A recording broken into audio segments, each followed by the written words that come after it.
I'm Nicole, the only financial expert you don't need a dictionary to understand. It's time for some money rehab.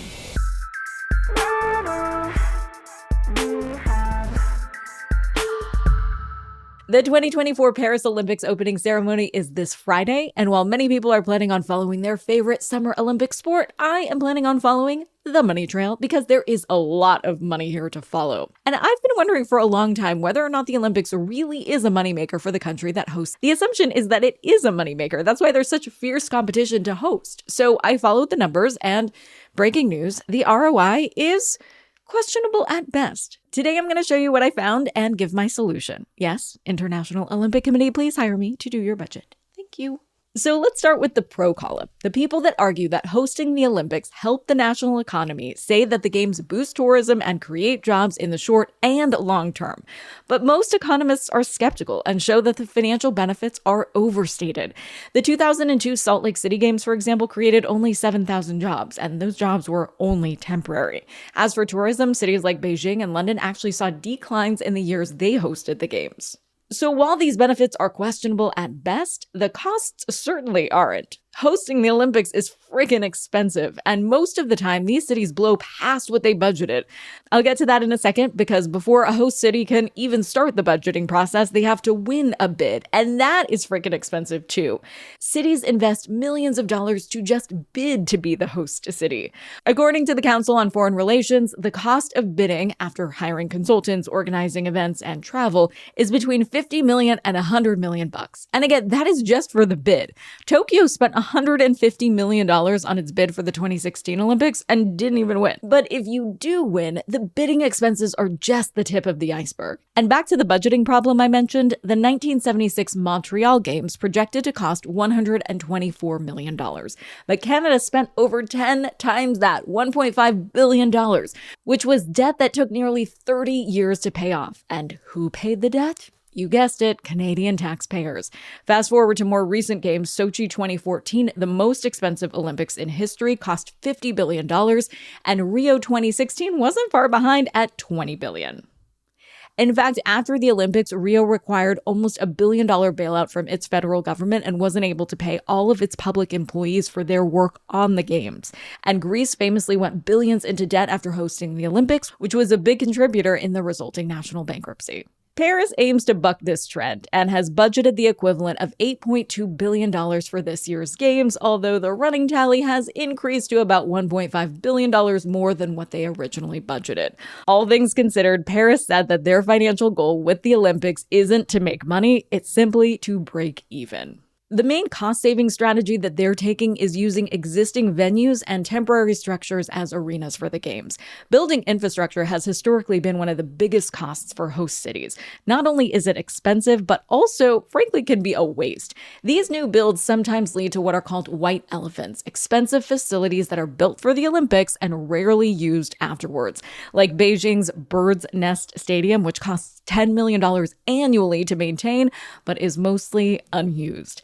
And cities aren't only spending on buildings. Beijing's 2008 Games saw half of its $45 billion budget go to infrastructure like railways and roads, not even arenas, just transportation for the athletes and fans. Cutting costs on new infrastructure has been a proven way to help host cities stick to their budget. My home city of Los Angeles, for example, hosted the 1984 Summer Olympics, the year I was born, and the city was able to use almost entirely existing stadiums and infrastructure.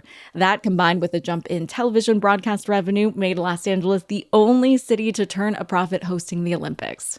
That, combined with a sharp jump in television broadcast revenue from my birth and the Olympics, made Los Angeles the only city to turn a profit hosting the Olympics, a $215 million operating surplus, in fact. Another big expense for host cities are operational costs like security. Sydney spent $250 million on security in 2000, while Athens spent over $1.5 billion in 2004. Also, the International Olympic Committee, or IOC, requires host cities to provide housing for all athletes and team officials in the Olympic Village. Meals in the Olympic Village are also covered for athletes and officials, and it's the host city's responsibility to ensure that athletes have access to food that meets their dietary needs throughout their stay. Let's talk about the rest of the world, shall we? Because it's not just the host city that spends a ton of money on the Olympics. The countries sending athletes to compete also face gigantic expenses.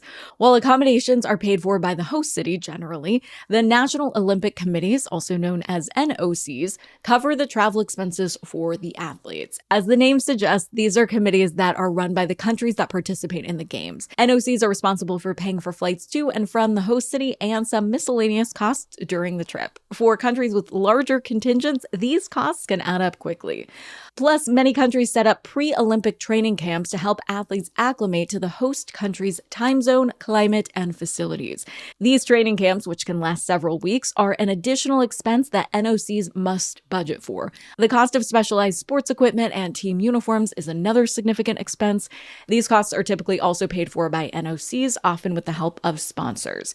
The entourage that supports athletes, the coaches, medical staff, nutritionists, psychologists, also incurs travel and lodging costs, adding to the financial burden on NOCs. In 2022, the United States' NOC, for example, spent $327 million. Whew!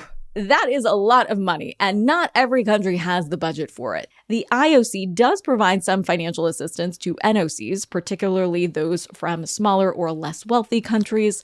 This support comes from grants and subsidies, but sponsorship deals and partnerships with brands can also help mitigate some of the expenses for the NOCs. While NOCs cover most major expenses, individual athletes sometimes incur personal costs, particularly if they need to extend their stay, buy personal gear, or hire private coaches and support staff not covered by their NOC. So net, pretty much every player, from individual athletes to individual countries, and especially the host city, pays a ton for the Olympics. I just can't conclude that the value of participating in the Olympics is actually monetary.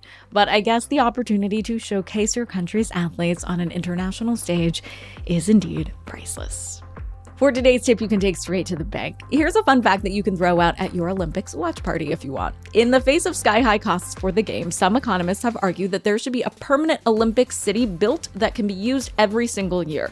After the high inflation and supply chain issues of recent years, this might be a solution that's considered more seriously. So maybe we'll all be traveling to Olympic City. And if so, you can say you heard it on Money Rehab first. Money Rehab is a production of Money News Network. I'm your host, Nicole Lappin. Money Rehab's executive producer is Morgan Lavoie. Our researcher is Emily Holmes. Do you need some money rehab? And let's be honest, we all do. So email us your money questions, moneyrehab@moneynewsnetwork.com, to potentially have your questions answered on the show or even have a one-on-one intervention with me. And follow us on Instagram @moneynews and TikTok @moneynewsnetwork for exclusive video content. And lastly, thank you. No, seriously, thank you. Thank you for listening and for investing in yourself, which is the most important investment you can make.